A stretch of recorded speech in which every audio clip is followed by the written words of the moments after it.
নমস্কার, world news Bangla চ্যানেলে আপনাদের স্বাগত। ডিএ বৃদ্ধি নিয়ে সুখবর।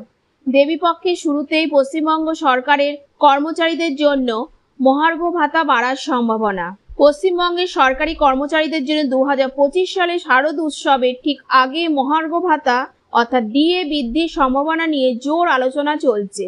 সুপ্রিম কোর্টের নির্দেশে রাজ্য সরকারের অবস্থান এবং কেন্দ্র ও রাজ্যের ডিএ তুলনামূলক পার্থক্যের কারণে ধারণা করা হচ্ছে সরকারি কর্মচারীদের জন্য উৎসবের আনন্দ এবার দ্বিগুণ হতে পারে।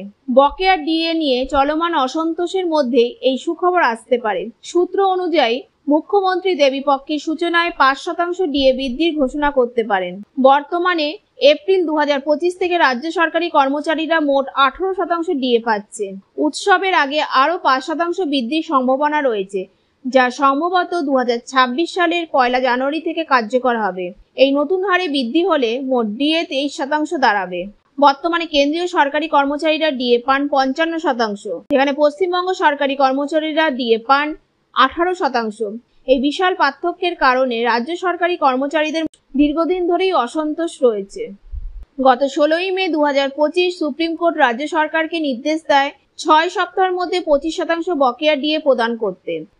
আর্থিক সীমাবদ্ধতার কারণ দেখিয়ে রাজ্য সরকার 6 মাস সময় চেয়ে নেয়। পরবর্তী শুনানি 8 সেপ্টেম্বর 2025, যা কর্মচারীদের মধ্যে আশার আলো জাগিয়ে রেখেছে। দেবীপক্ষের শুরুতে রাজ্য সরকারি কর্মচারীদের জন্য সুখবর আসার সম্ভাবনা প্রবল।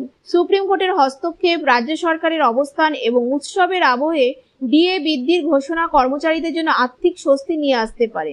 বন্ধুরা, ডিএ সংক্রান্ত খবরের আপডেট এইটুকুই। পরবর্তী আপডেট পেতে এবং যে কোনো খবরের আপডেট পেতে চ্যানেলটিকে সাবস্ক্রাইব করে রাখুন এবং ভিডিওটিকে লাইক ও শেয়ার করতে ভুলবেন না। ধন্যবাদ।